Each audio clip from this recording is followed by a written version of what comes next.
எல்லோருக்கும் வணக்கம். இந்த வாரத்தை பொறுத்த வரைக்கும் நிஃப்டி வந்து ஒரு ஏற்ற இறக்கம், ஒரு ரேஞ்ச் பவுண்டாகவே ட்ரேடிங் ஆகி வாரத்தினுடைய கடைசி நாள் வெள்ளிக்கிழமை ப்ளஸ் வந்து ஒரு 243 பாயிண்ட் வந்து அதிகரித்து 24,845 முடிவடைஞ்சிருக்கு. இதனுடைய தொடர்ச்சி இந்த வாரம் எப்படி இருக்கும்? மண்டே அதனுடைய மார்க்கெட் வந்து சப்போர்ட் அண்ட் ரெசிஸ்டன்ஸ்லாம் எங்கே ஆக்ட் ஆகும், buying level and selling level, இதெல்லாம் பற்றி தான் நம்ம இந்த வீடியோவில் பார்க்க போகிறோம். வீடியோவை ஸ்கிப் பண்ணாமல் கடைசி வரைக்கும் பாருங்கள். நம்ம வீடியோக்குள்ளே போகிறதுக்கு முன்னாடி நீங்களும் நம்ம சேனலை சப்ஸ்கிரைப் பண்ணாமல் ஃபஸ்ட் டைம் பார்க்குறீங்க அப்படின்னா நம்ம சேனலுக்கு வந்து ஒரு சப்போர்ட் பண்ணுங்கள், லைக் பண்ணிட்டு சப்ஸ்கிரைப் பண்ணுங்கள், கூடவே பெல் ஐக்கானையும் கிளிக் பண்ணிவிடுங்க.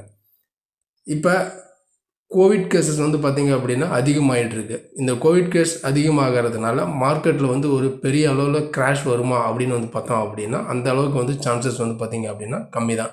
மார்க்கெட்டை பொறுத்த வரைக்கும் ஹையிலேருந்து ஒரு கரெக்ஷன் தான் வருமே ஒழிய அந்த கரெக்ஷன் டிப் வந்து நம்ம வந்து ஒரு பையிங் ஆப்பர்ச்சுனிட்டியை எடுத்து அதை நம்ம பை பண்ண தான் பார்க்கணும்.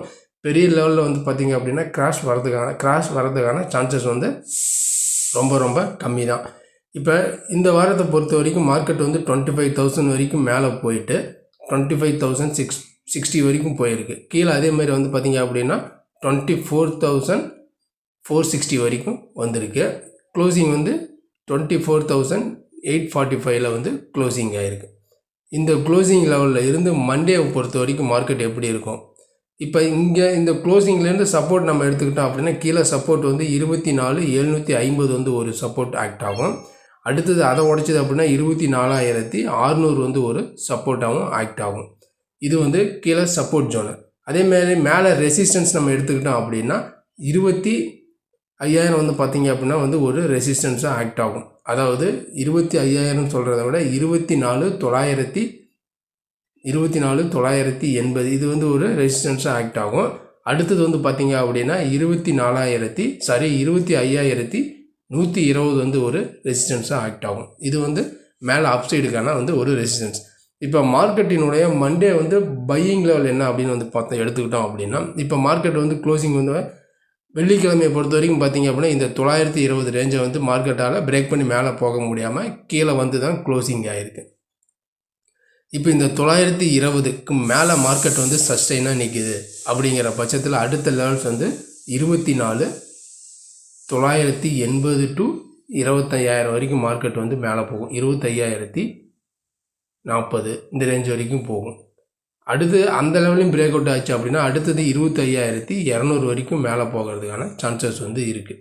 அதாவது மார்க்கெட்டை பொறுத்த வரைக்கும் இந்த 920க்கு மேலே மார்க்கெட் வந்து சஸ்டெயின் ஆகி நின்னால் மட்டுமே கோ டு லாங் நல்லா வந்து புல்லிஷ் ஆகும். அப்படி மார்க்கெட்டால் மேலே போக முடியல, கீழே செல்லிங் அப்படின்னா 24,750 பிரேக் பண்ணால் தான் செல்லிங், நல்ல செல்லிங் வந்து பார்த்திங்க அப்படின்னா மார்க்கெட் வந்து கீழே வருது. அப்படிங்கிற பட்சத்தில் இந்த 24,750 உடைச்சால் மட்டுமே, உடைச்சி சஸ்டெயினாக நின்னால் மட்டுமே இந்த லெவல்ஸ் வரும். இந்த லெவல்ஸ் வந்து பார்த்திங்க அப்படின்னா உடைச்சி சஸ்டெயினாக நின்றுச்சு அப்படின்னா மார்க்கெட் வந்து நம்ம கோ டு ஷார்ட். இதுதான் வந்து பார்த்திங்க அப்படின்னா மண்டேவை பொறுத்த வரைக்கும் நிஃப்டியினுடைய லெவல்ஸ் தான். இந்த லெவல்ஸ்லாம் உங்களுக்கு பிடிச்சிருந்துச்சு அப்படின்னா நம்ம சேனலுக்கு வந்து சப்போர்ட் பண்ணுங்கள். நீங்களும் நம்ம சேனலை சப்ஸ்கிரைப் பண்ணாமல் ஃபஸ்ட் டைம் பார்க்குறீங்கன்னா நம்ம சேனலுக்கு வந்து லைக் பண்ணிட்டு சப்ஸ்கிரைப் பண்ணுங்கள், கூடவே பெல் ஐக்கானையும் கிளிக் பண்ணுங்கள். நம்ம அடுத்த ஒரு வீடியோவில் சந்திக்கலாம். நன்றி, வணக்கம்.